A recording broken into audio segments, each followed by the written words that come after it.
ജനറേഷനൊക്കെ നമ്മുടെ കൂടെ new generation വേർഡ്സും പഠിച്ചു ജെൻസി പൂക്കി എന്നോട് പറയുന്നത് സസ് സസ്. രഹസ്യമായിട്ട് ചോദിക്കണോ കുട്ടിയോട് എന്ത് സസ് എന്ന് ഉദ്ദേശിച്ച? ഓ അതായിരുന്നു. എത്ര സിനിമയില് എന്തൊക്കെ നമുക്ക് ഒരു മഹാനടനാണ് തീർച്ചയായിട്ടും. എന്റെ ഭാര്യയായിട്ട് അഭിനയിക്കുന്നത് എന്തെങ്കിലും ആഗ്രഹിച്ചിരുന്നു? ഇല്ല. ഇഷ്ടപ്പെട്ട ആൻസർ കിട്ടിയില്ല. പക്ഷെ ബൈജുവേട്ടന് അതിൽ സന്തോഷമായിരുന്നു, ഞാൻ പേരായിട്ട് വന്നതുകൊണ്ട് അല്ലേ? സന്തോഷം ഇപ്പോഴും മാറിയിട്ട്. എന്റെ ഓടം എനിക്ക് നേരെ ബോംബെയിൽ പോകും, പിന്നെ ആളെ കാണാനില്ല, കുറച്ചാൾ വീണ്ടും വരും. ഒതുക്കത്തിന് നല്ല ചക്രം ഉണ്ടാക്കുന്നുണ്ട് അവിടെ. ഇവിടെ അങ്ങനെ വിളിച്ചാൽ വരില്ല. അഭിനയിച്ച് മറിക്കാനുള്ളത് ഇവർക്ക് രണ്ടുപേർക്കാണ്. നമുക്കൊന്നും അങ്ങനെ മലമറിക്കാനൊന്നും ഇല്ല. നമ്മള് ജസ്റ്റ് ബിഹേവ് ചെയ്ത് പോയാ മതി. ക്യാമറയുടെ ബാക്കിൽ ബൈജുവേട്ടന് ഇൻസ്ട്രക്ഷൻ തന്നല്ലേ, അത് കാരണമാണ് നന്നായി. പക്ഷെ ഈ മലയാള പടം എന്ന് പറയാനായിട്ട് ഒരു ഫേസ് എന്ന് പറഞ്ഞാൽ അത് ബൈജുവേട്ടൻ മാത്രം. ഇത് മലയാള പടം എന്ന് പറഞ്ഞാൽ അത് ബൈജുവേട്ടൻ മാത്രം. ആ ഐക്കോണിക് അത് അവർ മുട്ടുന്നായിരുന്നു.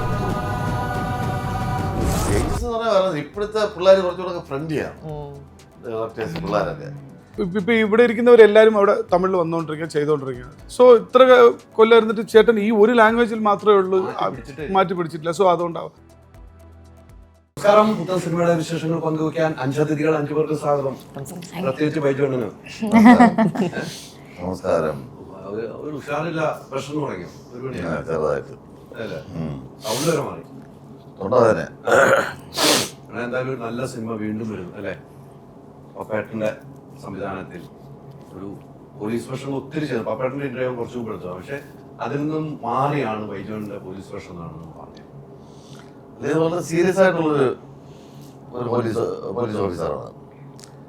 അപ്പൊ ഇതിനകത്ത് വേറെ തമാശ പറയാനോ അല്ലെങ്കിൽ വേറെ സ്പേസ് ഇല്ല. ഇതൊരു ഇൻവെസ്റ്റിഗേഷനാണ്. നമ്മൾ വിചാരിച്ചടത്തുനിന്ന് വേറെ വേറെ തലത്തിലോട്ട് ഈ അന്വേഷണം മാറുകയാണ്. അതാണ് നമ്മുടെ സബ്ജക്റ്റ്. അതായത് ഇതൊരു പോലീസ് സ്റ്റോറി ഒന്നുമല്ല. പലരും വിചാരിക്കുന്ന എല്ലാവരും യൂണിഫോമിലായിട്ട് നിൽക്കുമ്പോൾ പോലീസുകാരുടെ കഥയാണ് പറയുന്നത്. പോലീസുകാരുടെ കഥ അവരുടെ ജീവിതത്തെ പറ്റി ഒന്ന് പരാമർശിക്കുന്നുണ്ട്. അല്ലാതെ ഇത് തീർത്തും ഒരു പോലീസ് സ്റ്റോറി അല്ല. ഈ കഥ ശരിക്കും ഇവരുടെയാണ് കഥ. ശ്രുതിയും വിനോദിന്റെ ഒക്കെയാണ് കഥ എന്ന് പറയുന്നത്. അതിനകത്ത് നമ്മൾ ഒരു പങ്ക് വഹിക്കുന്നു എന്നുള്ളതേ. ഇത് നടന്ന ഒരു സംഭവം കൂടെയാണ്. നമ്മളൊക്കെ ഒന്ന് വായിച്ച് പത്രങ്ങൾ വായിച്ചും റിപ്പോർട്ട് ചെയ്തും അറിയാവുന്ന ഒരു കഥയുടെ, എനിക്കൊക്കെ അത് അറിയാവുന്ന ഒരു കഥയാണ്. പക്ഷെ അത് സിനിമയിലേക്ക് വന്നപ്പം അത് സിനിമയാവുമ്പോൾ പല രീതിക്കാണ് മാറുന്നത്. പക്ഷെ നമ്മളെ പിടിച്ചിരുത്താണ് തീർത്ത്. ഇവരെ ഓരോ ആളുടെ പ്രാർത്ഥനയാണ് തീർത്ത് കാണുന്നത്. പക്ഷെ ഇവരെ എങ്ങനെയെങ്കിലും പിടിക്കണം, അല്ലെങ്കിൽ അവരുടെ ആൻസൈറ്റി അത് കിട്ടുന്നുണ്ട് സിനിമയ്ക്ക്. അത് ഇന്നലെ കണ്ടിറങ്ങിയവരെല്ലാവരും ആ കാര്യങ്ങൾ പറയുന്നുണ്ട്. അതാണ് ഈ സിനിമയുടെ ഏറ്റവും വലിയ പ്രത്യേകതയായിട്ട് എനിക്ക് തോന്നുന്നത്. എനിക്ക് തോന്നുന്നു ബൈജു റോഷനൊക്കെ ആയിട്ട് ആദ്യമായിട്ടാണ് അഭിനയിക്കുക. റോഷൻ ഭയങ്കര ഒരു സന്തോഷമാണ് എന്നോട് പങ്കുവെച്ചത്. ആദ്യമായിട്ടാണ് നിങ്ങൾ അഭിനയിക്കുന്നത്. പക്ഷെ മാറി നിന്നാൽ പോലും തമാശകൾ പറയുന്നുണ്ടെങ്കിലോ ക്യാരക്ടറൊക്കെ വരുമ്പോൾ ഒരു രക്ഷയില്ലാതെ പറയും. ഞാനിപ്പോൾ പറഞ്ഞു അദ്ദേഹത്തിന് സിനിമ കണ്ടാണ് നമ്മളൊക്കെ വളർന്നതെന്ന് വരെ ഞാൻ പറഞ്ഞിട്ടുണ്ട്. അത് ഒരു ഭയങ്കര എക്സ്പീരിയൻസ്. പുതിയ ആളുകളുമായിട്ട് വീണ്ടും വീണ്ടും ഒന്നിക്കുമ്പോൾ ഈ നമ്മുടെ ഒരു കഥാപാത്രം ഓരോ പുതിയ പുതിയ അനുഭവങ്ങളല്ലേ. ഓരോ സിനിമയും ഓരോ അനുഭവങ്ങളാണ്. ആ സമയത്തുണ്ടാകുന്ന ഓരോ അവസ്ഥകളും പിന്നെ നല്ല സിനിമയുടെ ഭാഗമാകാൻ കഴിയുക എന്ന് പറയുന്നത് ഒരു ഭാഗ്യമാണ്. കുറേ സിനിമകളിൽ എല്ലാവരും അഭിനയിക്കുന്നുണ്ട്. അതന്നെ ഈ ഒരു വൃത്തിയുള്ള സിനിമകളൊക്കെ അഭിനയിക്കാന്ന് പറയില്ല, ഒരു കുറ്റം പറയാനില്ലാത്ത സിനിമ എന്നൊക്കെ പറയില്ല. അങ്ങനെ ഒരു പടമായിരിക്കും വേറെ. പ്രത്യേകിച്ച് എനിക്ക് കൂടുതൽ ഇഷ്ടപ്പെട്ട സെക്കൻഡ് ഹാഫാണ് പടത്തില്. അല്ല, നിങ്ങളെ കണ്ടിട്ടെന്ന് തോന്നി? ശരിയാണ്, സെക്കൻഡ് ഹാഫ് ഭയങ്കര ഗ്രിപ്പാണ് പടത്തിന്.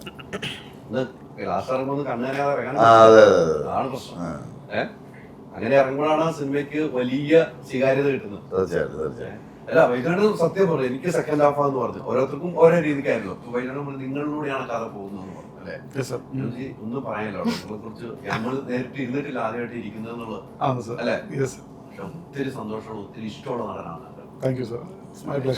ലാസ്റ്റ് സിനിമകളെ കണ്ടിട്ട് നമ്മൾ അത്ഭുതപ്പെടുത്തിയിട്ടാണ് പോയത്. ലൊക്കേഷൻ അങ്ങനെ തന്നെയാണ്. ലൊക്കേഷൻ അങ്ങനെ ബ്ലാസ്റ്റ് അല്ല, സ്ക്രീനിൽ ഭയങ്കര ബ്ലാസ്റ്റ് ആണ്. ലൊക്കേഷനിൽ പാവം ഇന്ദ്രൻസിരിക്കും പോലെ ഇരിക്കും. കറക്റ്റല്ലേ? ഇൻട്രസ്റ്റ് ഇരിക്കുന്നതായിരിക്കും അല്ലേ? കേട്ടില്ലേ? Yes, sir. ഇതാണ് ബൈജു സന്തോഷം എന്ന വ്യക്തി. Very good actor. Thank you, sir. അതിനപ്പുറത്തേക്കൊന്നുമില്ല. പക്ഷെ ഈ സിനിമയിലേക്ക് എത്തിക്കഴിഞ്ഞപ്പോൾ, ഈ സിനിമയിലേക്ക് അഭിനയിക്കാൻ വിളിച്ചു കഴിഞ്ഞപ്പോൾ ഇത്ര കഥാപാത്രമാണ്, ഇത്ര സബ്ജക്റ്റ് ആണ് എന്താണ് അപ്പോൾ ആദ്യം തോന്നിയത്? ആദ്യം എനിക്ക് ചെന്നൈയിൽ വെച്ച് ഒരു ഡയറക്ടറാണ് പപ്പേട്ടൻ്റെ നമ്പർ കൊടുത്തത്. മുറിവ് എന്ന് പറഞ്ഞ ഒരു പടം എടുത്ത ഷമീറാണ് എനിക്ക് ഈ നമ്പർ കൊടുത്തത്. പപ്പേട്ടൻ ഒന്ന് സ്റ്റാർട്ട് ആകുമ്പോൾ നീ ഒന്ന് ഫോളോ. എനിക്ക് അതിന് മുമ്പേ പപ്പേട്ടനെ പരിചയമില്ല എനിക്ക്. സോ അതിനുശേഷം ഞാൻ പപ്പേട്ടനെ വിളിച്ച് ഞാൻ ഇതുപോലെ രാക്ഷസനിൽ അധ്യാപകൻ റോൾ ചെയ്ത വിനോദാണെന്ന് പറഞ്ഞിട്ട് അങ്ങനെയാണ് കോൺവെർസേഷൻ സ്റ്റാർട്ടായി. ആൽമോസ്റ്റ് ഒരു കൊല്ലത്തിൻ്റെ ഫോളോ അപ്പിലാണ് എൻഡിങ്ങിൽ പറഞ്ഞ ഇതുപോലെ ഒരു പ്ലാൻ ഉണ്ടെന്ന് പറഞ്ഞിട്ട് പിന്നെ അതിൻ്റെ സ്റ്റോറി എല്ലാം നരേറ്റ് ചെയ്യണം. ഞാൻ എൻ്റെ ജീവിതത്തിൽ ഞാൻ ചെയ്ത ഏറ്റവും വലിയ ഒരു റോളാണ് ഈ ഉയിർ. ഇപ്പോഴും അറിയുന്ന രാക്ഷസന്റെ അധ്യാപനമാണ്. ആണ്. ഇനി അറിയാൻ പോകുന്നു ആ പേരും പറയാൻ അതെ അതെ, പേര് പറയാൻ പറ്റില്ല. അതാണ് വേറെ ഒന്നുമില്ല. ഈ character റിവീൽ ആക്കാൻ പാടില്ല എന്ന് പറഞ്ഞിട്ട് വലിയ സംഭവമാണ്. സിനിമയുടെ പേര് പറഞ്ഞു. ഈ സിനിമയിൽ അഭിനയിച്ച ആളുടെ പേര് പൂരിപ്പിക്കുന്ന സിനിമ ഇങ്ങനെ വേണമെങ്കിൽ പറയാം. ശ്രുതിയുടെ ഹസ്ബൻഡായിട്ട് ഈ സിനിമയുടെ ഉയരെന്ന് പറയുന്നത് വിനോദാണ്. അതല്ലേ, ആലോചിച്ച് വെക്കണം. അപ്പൊ ഈ സിനിമയുടെ ഉയിര് ശ്രുതിയുടെ ഹസ്ബൻഡാണ്. അങ്ങനെ പറഞ്ഞാൽ മതിയോ? ഇല്ല സാർ, ഈ പടത്തിന്റെ ഉയിർ എന്ന് പറഞ്ഞത് ആ 2 കുട്ടികളാണ് സാർ. ഉയിര് 2 ഉയിരാണ് അതില്. അതാണ് ഈ പടം എന്ന് പറഞ്ഞാൽ അതാണ്. കാര്യം വെച്ചാൽ സാധാരണ മക്കളുടെ ഒരു ആൾക്കാരുടെ ജീവിതത്തിൽ, ഒരു പോവർട്ടി ലൈനിൽ ഇരിക്കുന്ന ആൾക്കാരുടെ ജീവിതത്തിൽ നടക്കുന്ന ഒരു സംഭവമാണ് ഈ പടം. ഇത് ഇൻവെസ്റ്റിഗേഷൻ എന്ന് പറഞ്ഞാൽ ഇൻവെസ്റ്റിഗേഷൻ എന്ന് പറയാം. ഇത് അങ്ങനെയല്ല. അത് ഇൻവെസ്റ്റിഗേഷൻ ഒരു പാർട്ടാണ് ഈ മൂവി. പക്ഷെ വില്ലൻ റോളുകൾ ചെയ്യാൻ അല്ലെ, വില്ലൻ റോളുകൾ ചെയ്ത് കഴിയുമ്പോൾ നമ്മള് ലാസ്റ്റ് ആളുകൾ വെറുക്കപ്പെടുക അല്ലെ. സിനിമ പറയുമ്പോൾ ഒന്ന് അടിച്ചാൽ കൊള്ളാൻ തോന്നുമെന്നാണ് എനിക്ക് കണ്ടതിനപ്പോ തോന്നുന്നുണ്ടല്ലോ. ഇനിയിപ്പോ വൈജോണിന്റെ അടുത്തിരിക്കണോണ്ട് അങ്ങനെ അല്ല, പ്രേക്ഷകർക്ക് അങ്ങനെ തോന്നും. പക്ഷെ അതൊരു കഥാപാത്രമാണ്. അത് ആളുകൾ അത്ര ഉൾക്കൊള്ളണം ആ കഥാപാത്രം അല്ലെ. നമ്മൾ ആ കഥാപാത്രം നമ്മൾ ജസ്റ്റിഫൈഡ് ആകുമ്പോഴാണ് അത് ആൾക്കാർക്ക് അങ്ങനെ തോന്നുന്നത്. ഒന്ന് കൊടുക്കാനോ ഒന്ന് തോന്നുന്നത് അങ്ങനെയാണ്. അപ്പൊ ആ ക്യാരക്ടർ വിജയിച്ചു വിജയിച്ചു എന്നുള്ള അർത്ഥമാണ്. എന്തായാലും ഞങ്ങള് സിനിമകൾ കണ്ട് കുറെ സിനിമകൾ തമിഴ് കണ്ടിട്ടുണ്ടെങ്കിൽ ഈ പറഞ്ഞ അധ്യാപകന്റെ റോള് തന്നെയാണ് എന്റെ മനസ്സിൽ എന്നും കിടക്കുള്ളത്. ഏത് സിനിമയാണ്. പക്ഷെ ഇനി എനിക്ക് ഇത് കിടക്കണം. ഇതാണ് എന്റെ മനസ്സിലേക്ക് ഇപ്പൊ ഉള്ളത്. ഇതിനെ കണ്ടതുകൊണ്ട് ഇതാണ് എന്റെ മനസ്സിലുള്ളത്. അതിനൊരു മാറ്റമില്ല. നമ്മള് സ്പാ കഴിഞ്ഞിട്ട് പോയാണ്. അതിന് അടുത്ത ഇന്റർവ്യൂവിന് വന്നിരിക്കുകയാണ്. എന്നെ വിളിച്ചാൽ പോയില്ല. ഞാൻ എവിടെ ഒരു അതിന്റെ പ്രൊമോഷൻ എവിടെ ഹൈദരാബാദിൽ ഇരിക്കുന്ന പ്രൊമോഷൻ അഭിനയിച്ചില്ല. അവര് അതിൽ അഭിനയിച്ച ഞാൻ പോയില്ല എന്നല്ല, വിളിച്ചു നമ്മള് പോയില്ല.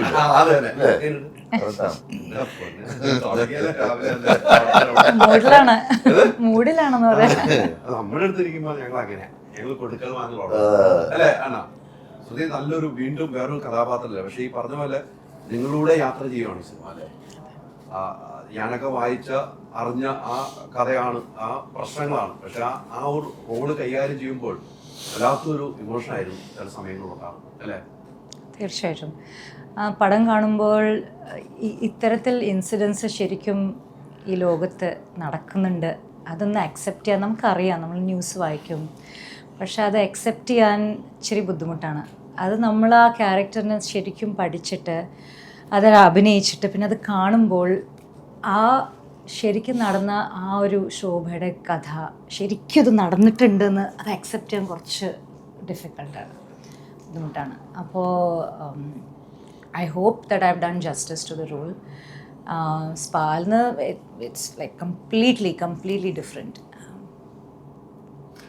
എനിക്ക് തോന്നുന്നു മലയാള സിനിമയിൽ കുറേ സിനിമകൾ ചെയ്ത് കുറേ നാൾ പിന്നെ കാണാതെ ഇരുന്നു. വേറെ പിന്നീട് തിരിച്ചു വരവ് അടുപ്പിച്ച സിനിമകൾ വരാണ്. അത് പ്രേക്ഷകർക്ക് ഇഷ്ടമുള്ളതാണ്. അടുത്ത സംവിധായകർ വിളിക്കുന്നു, ഡയറക്ടർ പറയുന്നു തന്നെ വരുന്നത്. ഓരോ സിനിമ കഴിയുമ്പോഴും ഇടയ്ക്കൊന്ന് ബ്രേക്ക് ചെയ്തുകൊണ്ട് പോണവരെ നമുക്കൊക്കെ ഫീൽ ചെയ്തിട്ടുണ്ട്. ഞാൻ ചോദിച്ചിട്ടുണ്ട്. 2 വടം നേരെ ബോംബെയിൽ പോകും, ആളെ കാണാനില്ല, വീണ്ടും വരും. ഒരു വലിയ തിരിച്ചുവരവിലേക്ക് വരും അല്ലേ? നമ്മളെ പറ്റിക്കാൻ വേണ്ടി വരുന്നവരുണ്ടോ? എന്നെ ഇങ്ങനെ 300 സിനിമയൊന്നും ആരും ചോദിക്കുന്നില്ല. ചോദിക്കുന്ന സിനിമയിൽ ഞാൻ അഭിനയിക്കുന്നു. അല്ല, കാലം കൊണ്ടാണ് 300 ആയതില്ലേ? എന്ന് തുടങ്ങിയതാണ് അല്ലേ? എന്ന് തുടങ്ങിയ യാത്രയാണ് അല്ലേ? ഈ യാത്ര അല്ല, ഞാൻ അവിടെ കുറേ വർക്ക് ചെയ്യുന്നുണ്ട്. എൻ്റെ മോഡലിംഗ് ഇപ്പോഴും നടക്കുന്നുണ്ട്. നല്ല നല്ല വലിയ ഡിസൈനേഴ്സ് ഒതുക്കെ തന്നെ നല്ല ചക്കര ഉണ്ടാക്കുന്നുണ്ട് അവിടെ. അതിപ്പോ അങ്ങനെ വിളിച്ചാൽ വരൂല. ആ മോഡലിംഗ് AC ഫ്ലോറിലൊക്കെ നമ്മള് വരുന്നുണ്ട് അല്ലാണോ? അങ്ങനെ ഗ്ലാമർ ഫോട്ടോഗ്രാഫ് കാണുമ്പോഴേ മാത്രമേ ഗ്ലാമർ ഉള്ളൂ. അവിടെ നല്ല മെനക്കെടണം, വെയിലത്ത് നിന്ന് മേക്കപ്പ് ഇട്ട് വലിയ കോസ്റ്റ്യൂംസ് ഒക്കെ ഇട്ട്. അല്ല, പക്ഷെ അവിടെ ഞാൻ കുറേ വെബ് സീരീസ് ചെയ്തിട്ടുണ്ട്. 4-5 വെബ് സീരീസ് ചെയ്തിട്ടുണ്ട്. ഒരു വെബ് സീരീസ് ചെയ്യുമ്പോൾ ഒരു 6 months അതിന് വേണ്ടിയിട്ട് ഓക്യുപ്പൈഡ് ആവും. അത്ര ഫ്രീ ടൈമൊന്നുമല്ല. പക്ഷെ എങ്കിലും വെബ് സീരീസ് ഒരു 30 days, പിന്നെ ഒരു ഷൂട്ട് ചെയ്തിട്ട് 1 week ബ്രേക്ക്, പിന്നെ ഒരു 25 days, അങ്ങനെയാണ്. 8 episodes ഒക്കെ എടുക്കുമ്പോൾ 45 minutes per episode. അപ്പോൾ അത് ഷൂട്ട് ചെയ്യാൻ നല്ല ലെങ്തി ആയിട്ട്, ചില വെബ് സീരീസ് ഒക്കെ 8 മാസമൊക്കെ പോകും. അപ്പോൾ അങ്ങനെ 4-5 വെബ് സീരീസ്. ഓരോ ദിവസം പൈസ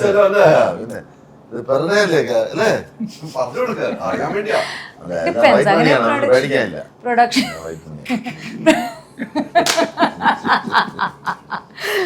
ഒരു വീഡിയോ ഉണ്ടാവില്ല.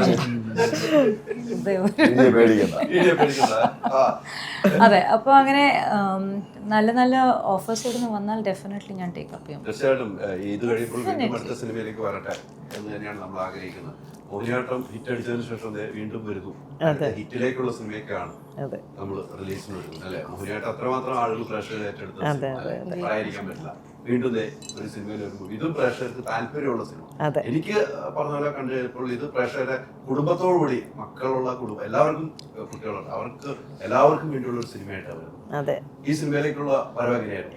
ഇത് പ്രവീൺ കൺട്രോളർ വിളിക്കുകയായിരുന്നു. അപ്പോൾ പപ്പേട്ടൻ്റെ പടം എന്നുള്ളത് എപ്പോഴും നമുക്കൊരു ആഗ്രഹമുള്ളതാണ്. പപ്പേട്ടൻ ആസ് എ ഡയറക്ടർ ഞാൻ നോക്കിക്കണ്ടിരുന്ന ഒരാളാണ്. എനിക്ക് വർക്ക് ചെയ്യണം എന്ന് ആഗ്രഹമുള്ള. ഡെഫിനറ്റ്ലി ഒന്നും നോക്കിയില്ല. പിന്നെ ബൈജു ഏട്ടൻ്റെ പെയറായിട്ടാണ് അഭിനയിക്കുന്നത്. അപ്പം എന്തുകൊണ്ടും നമുക്ക് ക്യാരക്ടർ ഈ പറഞ്ഞ പോലെ വലിയൊരു മുഴുനീളം കഥാപാത്രം, മോഹിനിയാട്ടം പോലെ ത്രൂ ഔട്ടൊന്നുമില്ല, പക്ഷെ ഉള്ളത് നല്ല നല്ല ഫീൽ ഗുഡ് നല്ല ക്യാരക്ടറാണ്. അപ്പം അതുകൊണ്ട് അത് കമ്മിറ്റ് ചെയ്തു. പക്ഷേ നേരത്തെ പറഞ്ഞതുപോലെ ഈ സിനിമ കണ്ടിറങ്ങുമ്പോൾ നമുക്ക് നന്നായി ഞാൻ ഈ സിനിമയുടെ ഒരു പാർട്ട് ആയത് എന്നുള്ളത് സിനിമയും അത്ര ഭംഗിയായതുകൊണ്ട് നമുക്ക് തോന്നുന്നു. ഇല്ല, അത് ആഗ്രഹിച്ചില്ല, പക്ഷെ അഭിനയിക്കാൻ കിട്ടിയതൊരു ഭാഗ്യമാണ് എന്ന് വിചാരിച്ചു.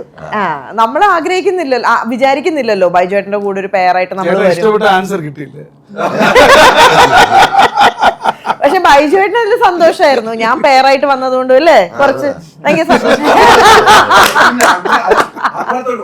ഭയങ്കര സന്തോഷമായിരുന്നു. സന്തോഷം ഇപ്പോഴും മാറിയിട്ട്.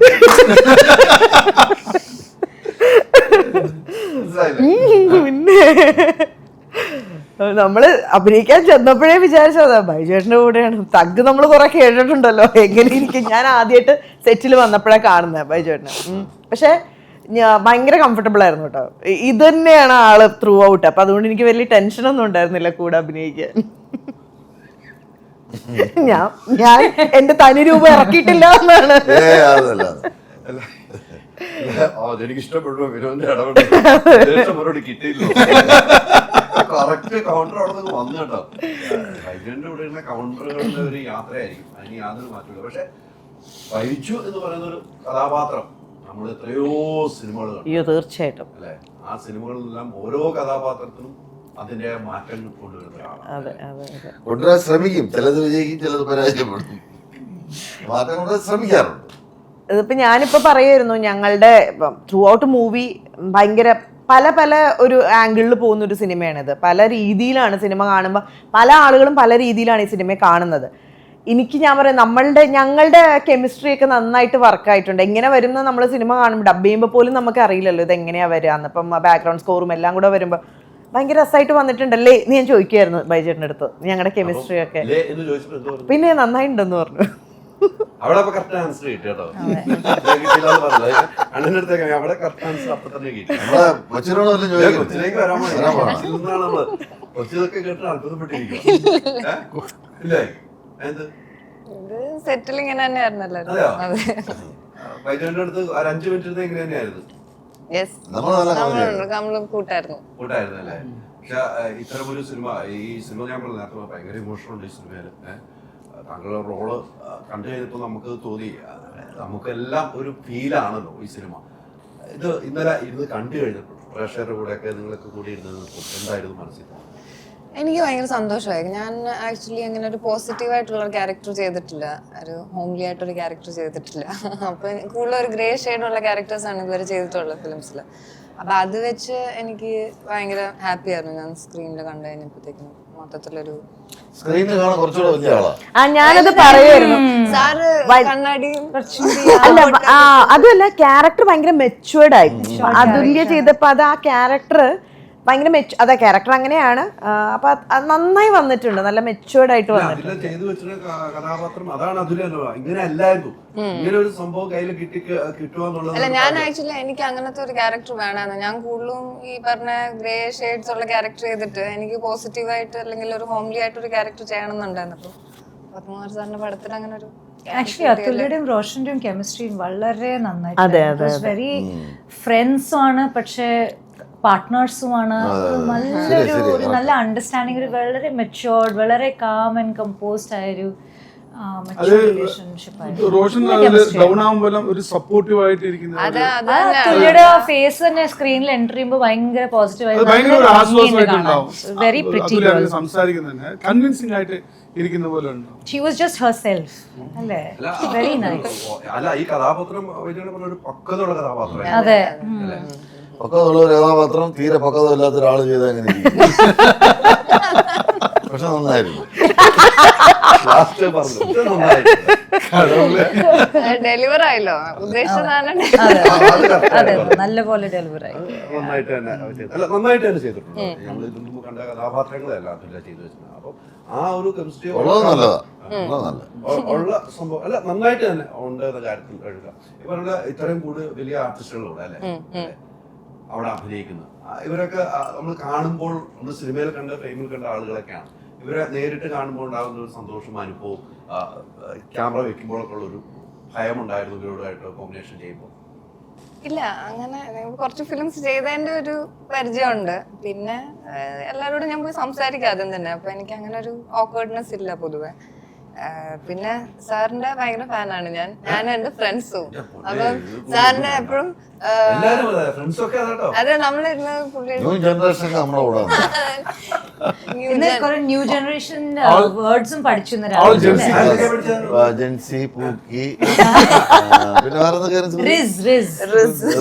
ഇന്നലെയും എന്തോ പറഞ്ഞില്ലേ റേഡിയോ മാംഗോയിലെ കുട്ടികളുടെ അടുത്ത്?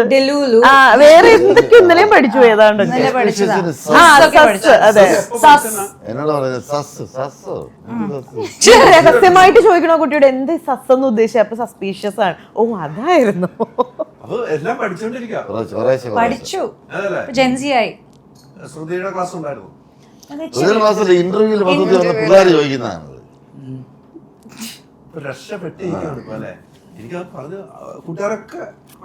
പിന്നെ അപ്പൊ എനിക്ക് സാറിന്റെ കൂടെ ഞാൻ ആക്ട് ചെയ്യാനൊരു സാധനം കിട്ടിയെന്ന് പറഞ്ഞപ്പോ ഭയങ്കര സന്തോഷമായിരുന്നു എനിക്ക്.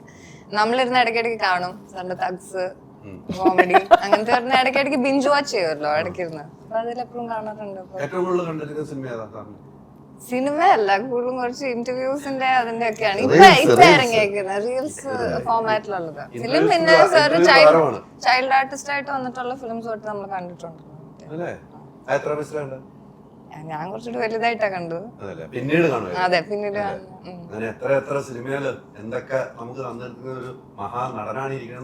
അതെ, തീർച്ചയായിട്ടും. ഞാൻ സത്യമായിട്ടോടെ പറഞ്ഞ പോലെ നമുക്ക് ഓരോ കഥാപാത്രം നമ്മൾ ഈ കാലഘട്ടത്തിലും അല്ലെ, ഈ കാലഘട്ടത്തിൽ ഇവരോടൊപ്പം അഭിനയിക്കാൻ കിട്ടുന്ന ഒരു ഭാഗ്യം വലുത് തന്നെയാണ്. അത് പ്രേക്ഷകർ ഇഷ്ടപ്പെടുന്നതുകൊണ്ടാണ്. ബൈജു എന്നൊരു കഥാപാത്രം ഒരു ക്യാരക്ടറല്ല, ഒരു വ്യക്തിയാണ് ഇഷ്ടപ്പെടുന്നത്. ചെയ്തു വെച്ച ക്യാരക്ടർ ഇഷ്ടപ്പെടുന്നതുകൊണ്ടാണ് വീണ്ടും വീണ്ടും വരുന്നത്. അത് ഇതിനകത്ത് ശരിക്കും അഭിനയിച്ച് മറിക്കാനുള്ളത് ഇവർക്ക് ഉണ്ടോർക്കാണ്. അതെ അതെ, നമുക്കൊന്നും അങ്ങനെ മല മറിക്കാനൊന്നുമില്ല. നമ്മൾ ജസ്റ്റ് ബിഹേവ് ചെയ്ത് പോയാൽ മതി. അല്ല, അത് പറയുമ്പം ഈ സിനിമയിലെ ശ്രുതിയുടെ ചില നോട്ടവും ചില ജസ്റ്റേഴ്സ് ഒക്കെ ഉണ്ട്. അതൊക്കെ കാണുമ്പോൾ നമ്മള് എന്ത് രസമായിട്ട് ചെയ്തേക്കണേന്ന് അറിയോ? ചില സീനിലൊക്കെ പുള്ളിക്കാരത്തിന്റെ നോട്ടത്തിലുണ്ടല്ല, മനസ്സിലാക്കാൻ പറ്റും. അതൊക്കെ ഡയറക്ടർ എടുക്കാന്ന്.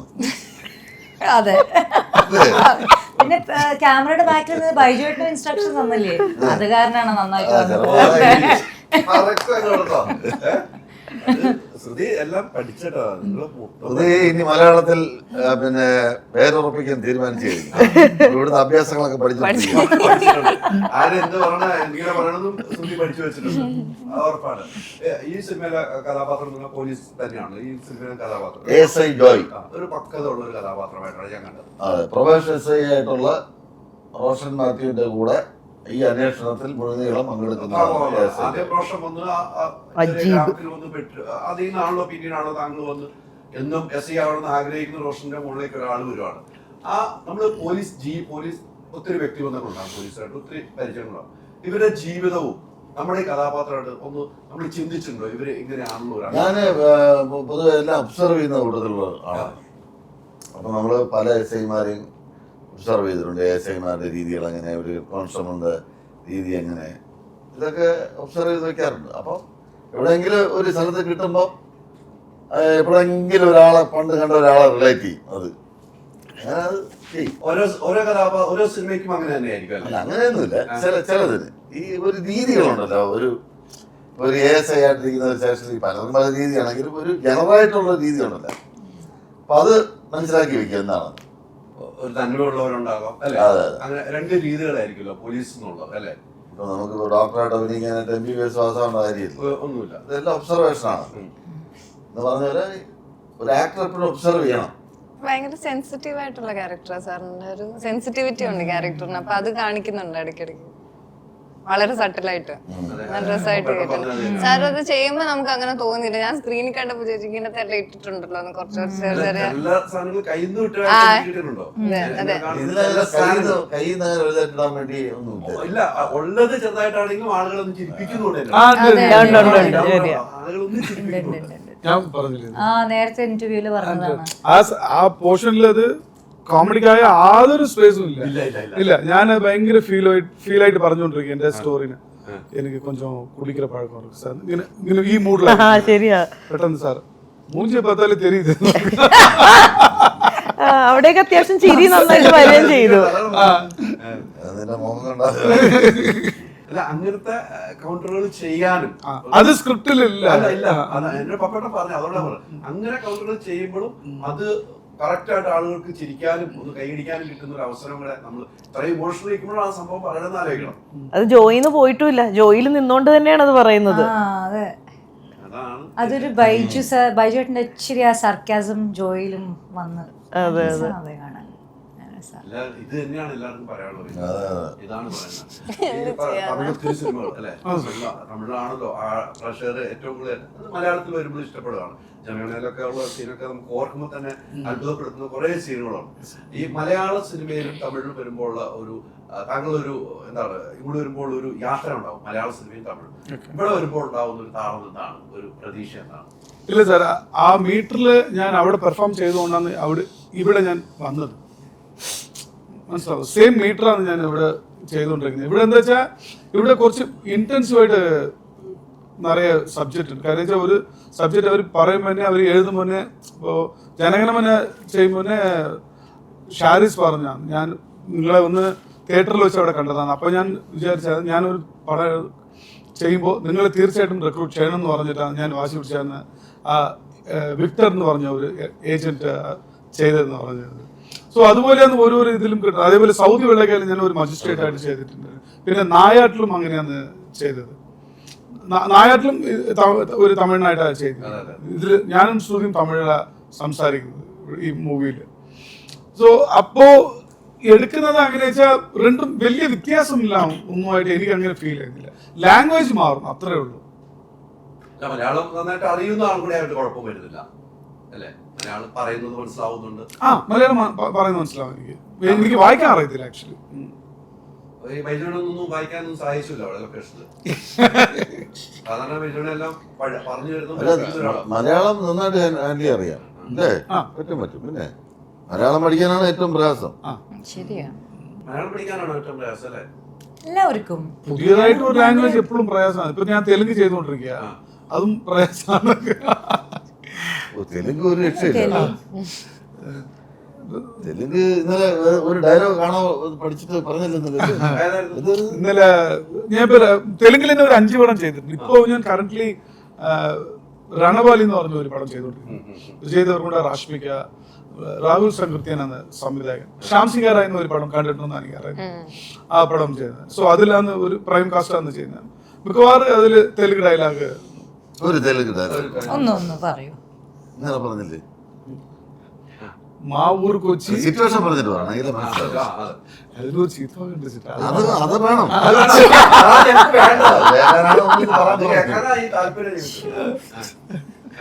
എന്നുവെച്ചാ വിജയ് ദേവർകൊണ്ടയെ കൊല്ലാനായിട്ട് ഒരാൾ ഇവിടെ വന്നിരിക്കും. സോ അപ്പോ അടിപിടിയായി ഫൈറ്റായി. അപ്പൊ ഞാൻ അവനെ പിടിച്ചിട്ട് പറയും, ഞാൻ പറയോ ധൈര്യമായിട്ട് പറയാം, ആരും മനസ്സിലാവില്ല. లంచ్ కొడుక మా ఊరికి వచ్చి మా అన్నని సంపు అనుకున్నానా, ఎంత దొమ్మకాలరా నీకు. അതെ, എൻ്റെ നാട്ടിൽ വന്ന് എൻ്റെ അണ്ണനെ നീ കൊല്ലാന്ന് വിചാരിക്കുക, എത്ര നെഞ്ചു ധൈര്യം ഉണ്ടാവണോ നിനക്കെന്ന് പറഞ്ഞിട്ട് അത് പറഞ്ഞു. ഇല്ല, അത് വലിയതായിട്ട് പറഞ്ഞിട്ടുണ്ട്. ബാക്കി പറഞ്ഞില്ല. ഇല്ല വേണ്ട സാർ, ഇത് പറയുന്നത് നമ്മളത് കേൾക്കാനായിരുന്നു കേട്ടോ. അല്ല, അതിനകത്ത് കിട്ടി, എനിക്ക് സാധനം കിട്ടി. അടുത്തൊരു പ്രയോഗിക്കാനുള്ള സാധനം കിട്ടിയിട്ടുള്ളതാണ് പറഞ്ഞത് അല്ലേ. ഇത് പറഞ്ഞ തെലുങ്ക്, തമിഴ്, മലയാളം എല്ലാ ഭാഷയിലും അഭിനയിക്കൂ എന്ന് പറയുമ്പോൾ തന്നെ ഒരു ഭാഗ്യവാനാണ്, നല്ലൊരു നടനായതുകൊണ്ട്. ഈ ബൈജുവിന്റെ സിനിമകൾ കണ്ടിട്ടുണ്ടാവും. അതിൽ ഏറ്റവും ഇഷ്ടപ്പെട്ട സിനിമ ഏതാ? എനിക്ക് അത്രയ്ക്കും ഓർമ്മയില്ല, അധികം മലയാള സിനിമ അത്രയ്ക്കും കണ്ടില്ല. പക്ഷേ ലൂസിഫർ ഉണ്ട് അല്ലേ? ലൂസിഫർ ഞാൻ വിളിച്ചിട്ടുണ്ടായിരുന്നു. മിന്നൽ മുരളി കണ്ടിട്ടുണ്ടോ?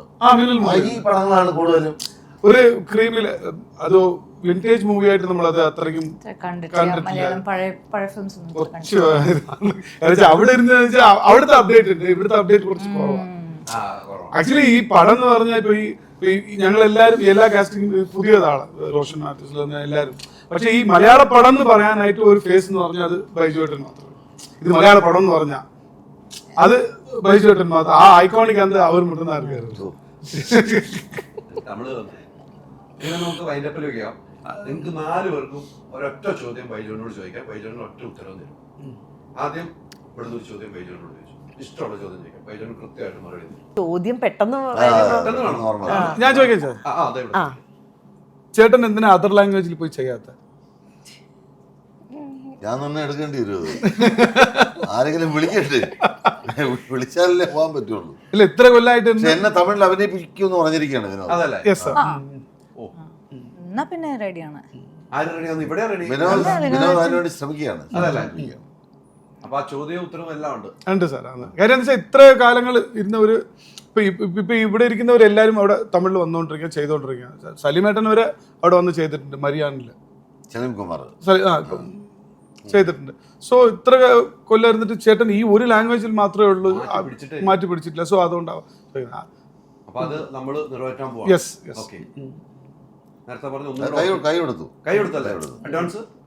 അഡ്വാൻസ് ഒക്കെ പിന്നെ അല്ലേ? ബൈജുവേട്ടന്റെ സ്കിൻ കെയർ റൂട്ടീൻ എന്താണ്? ഓ മൈ ഗോഡ്, ഇപ്പോഴാണ് സന്തോഷമായത്. എങ്ങനെ ഇത്ര സുന്ദരനായിട്ടിരിക്കണേ. വർഷം 45 years ആയിട്ട് മനസ്സിന്റെ ഉടമയായി നോക്കിയേ.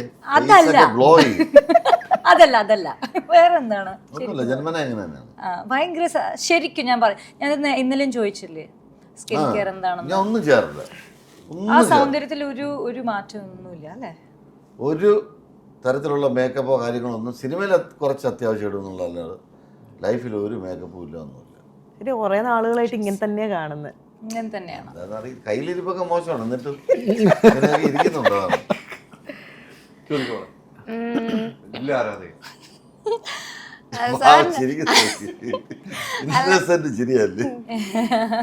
സാറിന്റെ ഇൻസ്പിറേഷൻ ആരാണ്?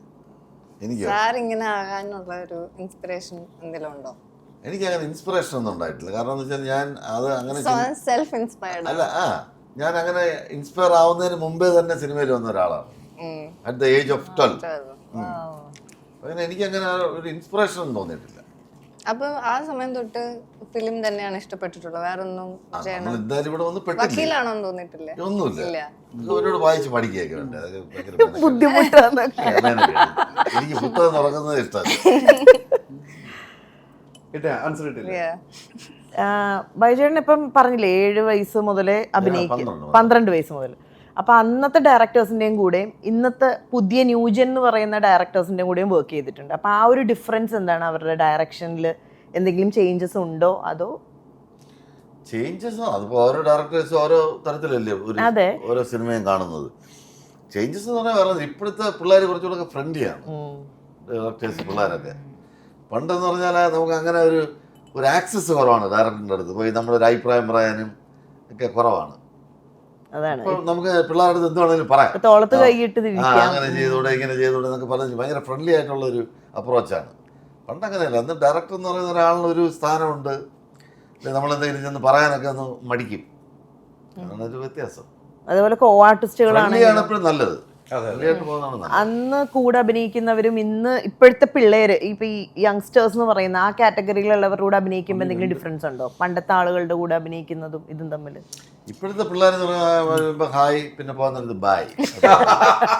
പണ്ടുള്ളവർ നമ്മൾ പോയി കഴിഞ്ഞാൽ വിളിച്ചു ചോദിക്കും വീട്ടിലെത്തിയെന്നെങ്കിലും ചോദിക്കും. അത്ര ഞാൻ അങ്ങനെ കണ്ടാൽ മതി. കാലം മാറുന്നതിനനുസരിച്ചുള്ള മാറ്റങ്ങൾ സംഭവിക്കുന്നു. ഞാൻ അങ്ങനെ കണ്ടാൽ മതി. അല്ല ഇപ്പോഴാണ് കൂടുതൽ സൗകര്യങ്ങളുണ്ട്, എന്നിട്ട് പോലും അങ്ങനെ ഉള്ളൂ. അത്രേ ഉള്ളൂ അല്ലേ? മറ്റേ ബുക്ക് ചെയ്തിട്ടാണെങ്കിൽ വിളിക്കണം, ചിലപ്പോൾ ട്രങ്കോളൊക്കെ വിളിക്കേണ്ടി വരും. അതൊക്കെ പണ്ട്. എന്തായാലും ഓരോ സിനിമയ്ക്കും ഓരോ തയ്യാറെടുപ്പ്. ആ സിനിമകളാണ് നമ്മുടെ പ്രതീക്ഷകൾ വളർത്തുന്നത് അല്ലേ? ആ വളർന്ന സിനിമയിൽ ഇവരെ ഉയര് പോലെ പറക്കട്ടെ എന്ന് ഞാൻ ആത്മാർത്ഥമായി ആഗ്രഹിക്കുന്നു. നിങ്ങളോടൊപ്പം ഈ സിനിമയുടെ കൂടെ യാത്ര ഉണ്ടാവും. ഒത്തിരി സന്തോഷം ഇത്രയും സമയം നമ്മളോട്. Thank you. Thank you sir.